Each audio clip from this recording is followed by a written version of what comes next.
What if the reason your body hasn't changed has nothing to do with discipline, calories, or motivation, but everything to do with timing? What if you've been fasting every day, eating cleaner, skipping late-night snacks, doing what everyone says should work, yet your biology is simply not receiving the signal you think you're sending? This is where most people misunderstand intermittent fasting. Not because fasting doesn't work, but because the body doesn't respond to rules, numbers, or effort. It responds to internal conditions. 16 hours, 20 hours, 1 meal a day. These numbers dominate the conversation, but your cells don't count hours the way humans do. Your body is not a stopwatch. It is a signal-driven system, constantly adjusting based on hormones, fuel availability, and perceived safety. When those signals are aligned, fasting feels effortless and effective. When they're not, fasting becomes exhausting, frustrating, or quietly damaging. Today we're going to explain what actually happens inside your body when you fast for 16 hours, compared to fasting for 23 hours, with OMAD, 1 meal a day. Not from a motivational angle, not from diet culture, and not from social media hype, but from physiology, neuroscience, and metabolic science. Because although both approaches are called intermittent fasting, they do not create the same biological environment, they do not stress the body in the same way, and they are not interchangeable tools. Choosing the wrong method doesn't just slow fat loss. It can raise blood sugar without you noticing, increase cortisol, disturb sleep, weaken recovery, or slowly chip away at muscle mass. And the most confusing part is that all of this can happen while you believe you're doing something healthy. To understand why, we need to step away from calorie math and into how the human body actually makes decisions. Your body is not a calorie calculator. It is a survival system built to interpret signals. Every cell in your body is constantly asking a single question: should I store energy or should I release it? The answer to that question is not determined by how little you eat, but by the hormonal environment you create. At the center of that environment is insulin. Insulin is not the enemy. It's not toxic, broken, or something to eliminate. It is simply the body's most powerful storage signal. When insulin is elevated, your body receives a clear message that food is available, energy should be stored, and repair can wait. Fat burning shuts down, autophagy slows, and the system shifts into preservation mode. This is why eating fewer calories does not automatically lead to fat loss, and why fasting works beautifully for some people while failing others. Fat loss does not occur because you eat less. It occurs when insulin remains low long enough for stored energy to be released. Think of body fat as fuel locked inside a vault. Calories don't open that vault. Hormones do. Every time you eat, especially carbohydrates or sugar, glucose rises in your bloodstream. In response, the pancreas releases insulin to move that glucose into cells. As long as insulin stays elevated, fat remains locked away. The vault stays closed. Only after a long enough break from food does insulin fall to a level that allows fat to be released. And when that happens, your metabolism doesn't just burn fat, it reorganizes itself. The first fuel your body relies on during this transition is glycogen, the stored form of glucose kept mainly in the liver. But glycogen is limited. For most people, it lasts roughly 10 to 14 hours. Once that supply runs low, the body faces a choice: slow down or adapt. This is where the metabolic switch flips. Fat cells begin releasing fatty acids into the bloodstream, which are sent to the liver and converted into ketones, an alternative fuel that is not only efficient but uniquely supportive of brain function. Ketones are stable. They don't spike and crash like glucose, and they cross the blood-brain barrier easily. For many people, this shift produces something unexpected: clearer thinking, steadier focus, and a calmer mental state. This isn't psychological and it isn't placebo. It's evolutionary biology. For most of human history, food was not guaranteed. If the brain became weak during hunger, our species would not have survived. Instead, the human nervous system evolved to become more alert during periods of scarcity, not less. One of the key mechanisms behind this effect is a molecule called BDNF, brain-derived neurotrophic factor.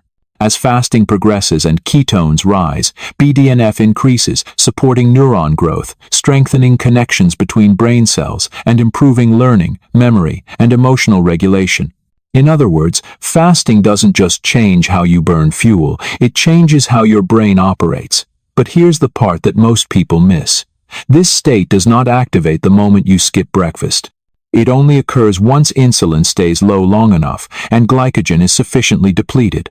And this is where the difference between a 16-hour fast and OMAD becomes critical. With a 16-hour fast, many people enter a short daily window of fat burning and ketone production, often lasting a few hours depending on diet, activity, and insulin sensitivity. With OMAD, that window can extend much longer. But more time does not automatically mean better results, because duration is only one variable. Meal size, insulin spikes, digestive load, stress response, and recovery all matter just as much. A body that processes 2 or 3 moderate meals in an 8-hour window responds very differently than a body hit with one massive meal after 23 hours of fasting. This is why some people feel balanced and energized on 16 to 8 for years, while others feel wired, drained, or burned out on OMAD within weeks. Faster is not always healthier, and longer is not always better. The goal of fasting is not to suffer or prove discipline. The goal is to create the right biological conditions consistently. In the next section, we'll break down exactly how 16 to 8 fasting affects insulin sensitivity, muscle preservation, sleep quality, and daily energy, and why for many people it represents the most sustainable entry point into metabolic health without burnout. But before we go further, one thing must be clear. Fasting is not a badge of willpower. It is a biological tool, and like any tool, it works best when used at the right time, for the right body, in the right way.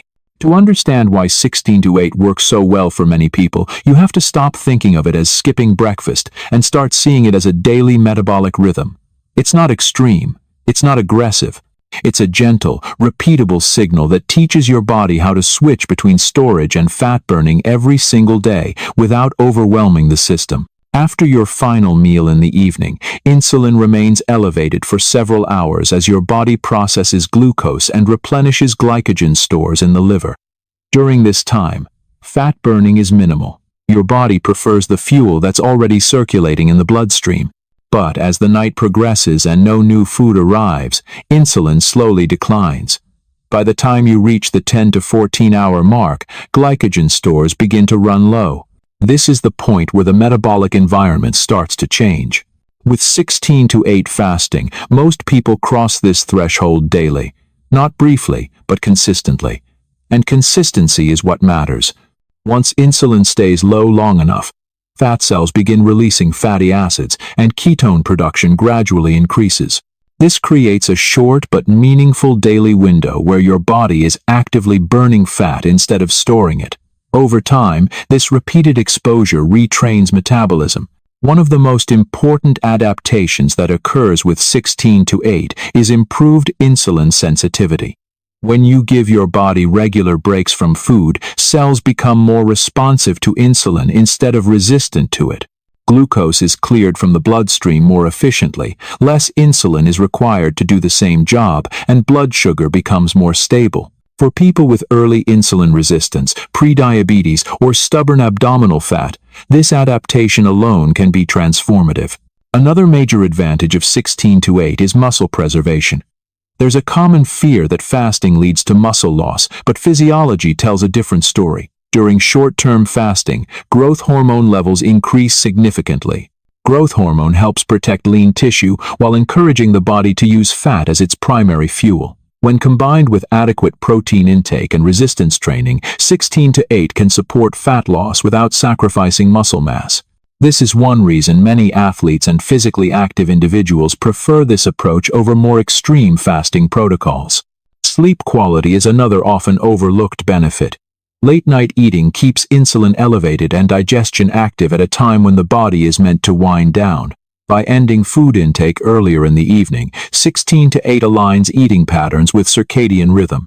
Melatonin production improves, nighttime insulin interference decreases, and many people experience deeper, more restorative sleep within a week or two.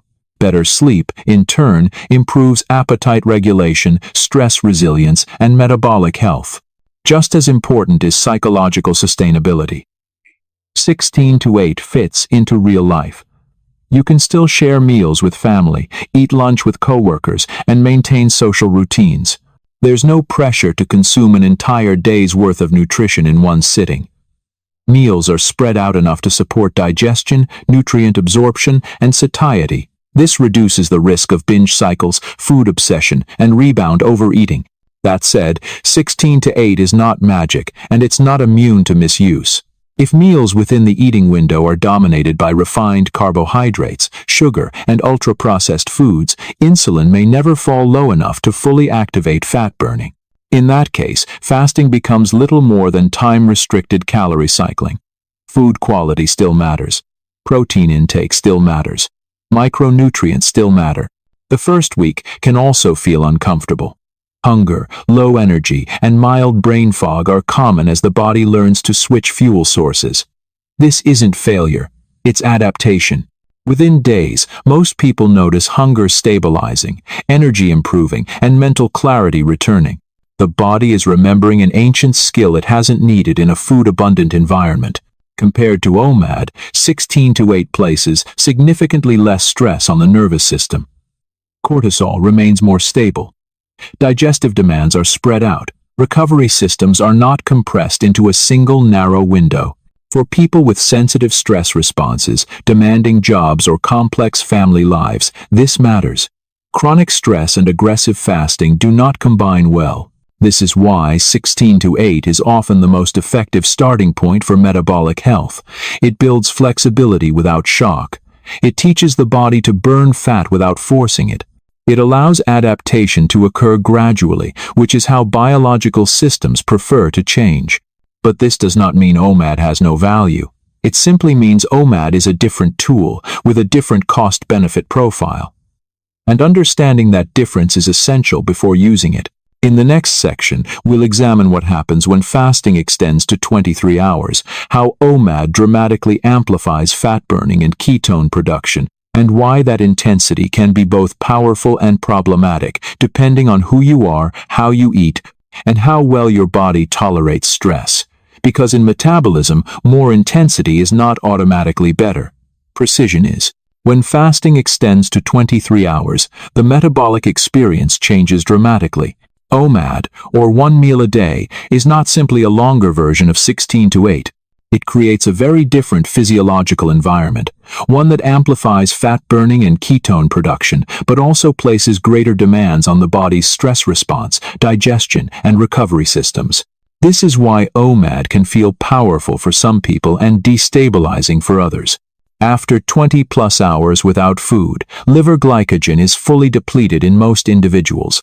Insulin levels remain extremely low for an extended period, allowing fat cells to release large amounts of fatty acids. The liver converts these fatty acids into ketones at a much higher rate than during shorter fasts. For people who are metabolically adapted, this can feel like a sustained state of mental clarity, steady energy, and reduced appetite. Hunger hormones often quiet down once the brain becomes comfortable using ketones as its primary fuel. However, the intensity of this state comes with trade-offs. The longer the fast, the more the body relies on stress hormones like cortisol and adrenaline to maintain blood sugar and alertness. In short bursts, this response can be adaptive.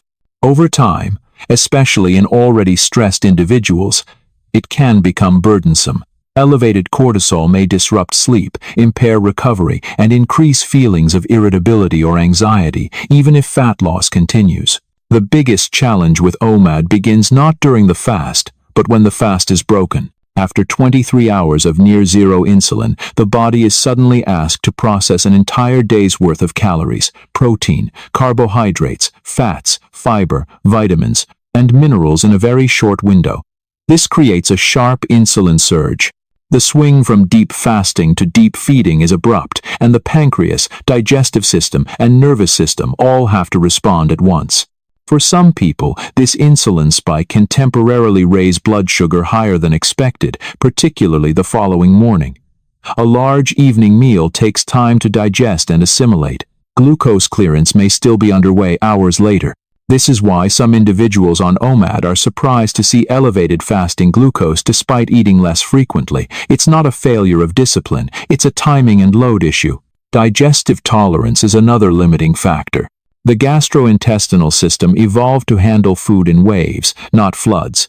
Consuming a very large meal can overwhelm digestion, leading to bloating, reflux, discomfort, or poor sleep. When digestion remains active late into the night, restorative processes are delayed. Over time, this can blunt the very metabolic benefits people are seeking. Nutrient sufficiency is also more difficult with OMAD. Protein requirements must be met in a single sitting to support muscle repair and maintenance. Micronutrients like magnesium, potassium, B vitamins, and fiber need adequate volume and absorption time. Many people unintentionally fall short, especially if food choices are limited or appetite is reduced after long fasting periods. Fat loss may continue, but underlying deficiencies can quietly develop. Social and psychological factors matter as well. OMAD demands a highly controlled routine. Social meals, family dinners, work schedules, and travel can become stress points. The rigidity required to maintain one meal a day often leads to isolation or increased preoccupation with food. Over time, this mental load contributes to burnout. This is one reason long-term adherence rates for OMAD are significantly lower than for moderate fasting protocols. None of this means OMAD is inherently harmful. It means OMAD is a high-intensity metabolic tool. Like any powerful tool, it works best when used deliberately, temporarily, and by the right person. Individuals who already have strong metabolic flexibility, stable blood sugar, low baseline stress, and experience with fasting may tolerate OMAD well. In some cases, it can help break fat loss plateaus or temporarily increase autophagy under supervised conditions. But OMAD should never be a starting point. For those new to fasting, transitioning directly to one meal a day often overwhelms the endocrine system. Blood sugar swings become more pronounced. Sleep quality declines. Training performance suffers. What appears to be rapid progress can mask accumulating stress. Certain populations should avoid OMAD entirely. People with a history of disordered eating, chronic stress, sleep deprivation, low blood pressure, or nutrient deficiencies are especially vulnerable. Those who are pregnant, breastfeeding, underweight, managing insulin-dependent conditions, or still in active growth phases should not use extended fasting protocols without medical guidance. In these cases, the risks outweigh the benefits. The key distinction between 16-8 and OMAD is not willpower, it is load management. 16-hour fasting gently trains the system to switch fuels while preserving recovery. OMAD compresses stress, digestion, and nutrient delivery into a narrow window. For some bodies, this is manageable. For many, it is not. Metabolic health is not built through extremes. It is built through signals repeated consistently over time. A method that feels sustainable, supports sleep, stabilizes mood, and allows adequate nutrition will almost always outperform a more aggressive approach in the long run. In the final section, we'll step back and bring these pieces together. We'll discuss how to choose the right fasting approach based on your current metabolic state, lifestyle, and stress load, and why the best protocol is not the most intense one, but the one your body can cooperate with day after day. When you step back and look at fasting from a wider perspective, one truth becomes clear. There is no single best fasting method. There is only the method that best matches your current biology, lifestyle, and stress load. The mistake most people make is choosing intensity before alignment. They chase longer fasts, fewer meals, and harder rules without first asking whether their body is prepared to cooperate with that level of demand. 16-8 and OMAD are not competing philosophies. They are different tools on the same metabolic spectrum. 16-8 trains flexibility. It teaches your body to switch fuels without overwhelming recovery systems. OMAD applies pressure. It amplifies fat burning and ketone production, but also compresses stress, digestion, and nutrient delivery into a narrow window. One emphasizes sustainability. The other emphasizes intensity. Neither is morally superior. Biology does not reward effort. It rewards fit. This is why the most important question is not, how long should I fast, but what state is my body in right now? Are you sleeping well or running on exhaustion? Is your life relatively stable or chronically stressful? Do you recover well from workouts or feel constantly sore and drained? Are your meals nutrient-dense or inconsistent? These factors matter more than fasting duration because they shape how your nervous system and endocrine system interpret fasting signals. For many people, the most effective approach is not choosing one method forever, but sequencing them intelligently. 16-8 can serve as a foundation. It builds insulin sensitivity, stabilizes appetite, supports sleep, and restores metabolic flexibility. Once the body feels safe and resilient, occasional longer fasts can be layered strategically rather than imposed daily. This could mean extending the fast once or twice a week, or using OMAD as a short-term intervention rather than a permanent lifestyle. The key is intention.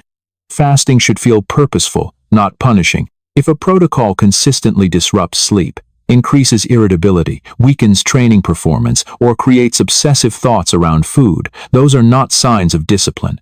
They are signs of misalignment. The body is signaling that the cost exceeds the benefit. Another critical point often overlooked is adaptation. The body responds strongly to change, not repetition. The first weeks of fasting often produce dramatic results because insulin sensitivity improves rapidly and glycogen depletion occurs more easily. Over time, the body adapts. This is not failure. It is efficiency. Chasing more extreme fasting to recreate early results can backfire by increasing stress hormones without delivering additional benefit. Progress in biology is rarely linear. This is where patience becomes a metabolic advantage. A method you can repeat calmly, week after week, month after month, will outperform an aggressive protocol you can only sustain briefly. Consistency allows signaling pathways to recalibrate, mitochondrial function to improve, and hormone rhythms to stabilize. These changes are subtle, but they are the foundation of long-term health. It's also important to remember that fasting is only one signal among many. Light exposure, sleep timing, physical activity, protein intake, micronutrients, and emotional stress all interact with metabolic pathways. Fasting cannot compensate for chronic sleep deprivation or nutrient-poor eating. It works best when it complements a supportive lifestyle, rather than trying to override it. If you're early in your journey, simplicity matters. Reducing late-night snacking, delaying breakfast slightly, and maintaining regular meal times may already deliver significant benefits. If you're more advanced, thoughtful experimentation may be appropriate. The difference lies not in willpower, but in awareness. Ultimately, fasting is not about deprivation, it is about creating space. Space for insulin to fall, space for stored energy to be accessed, space for repair processes to activate, space for the nervous system to recalibrate. When done with respect for biology, fasting feels quiet, not dramatic. It feels stabilizing, not extreme. So instead of asking whether 16-8 or OMAD is better, ask a better question. Which approach allows my body to feel safe, nourished, and adaptable at the same time? Which method supports my life rather than competing with it? The answer to that question will change over time, and that's not a problem. That's intelligence. Health is not built through punishment. It is built through cooperation. When you work with your body instead of against it, progress stops feeling like a fight. And when fasting becomes a tool rather than an identity, it can support clarity, energy, and resilience without costing you balance. If this explanation helped you understand your body more clearly, consider subscribing to the channel. Each week, we break down complex health science into simple, practical insight you can actually use. And if you're still finding your way, remember this. You don't need to do everything perfectly. You just need to listen a little more carefully than you did yesterday. Your body is always communicating. Learning how to hear it is the real transformation.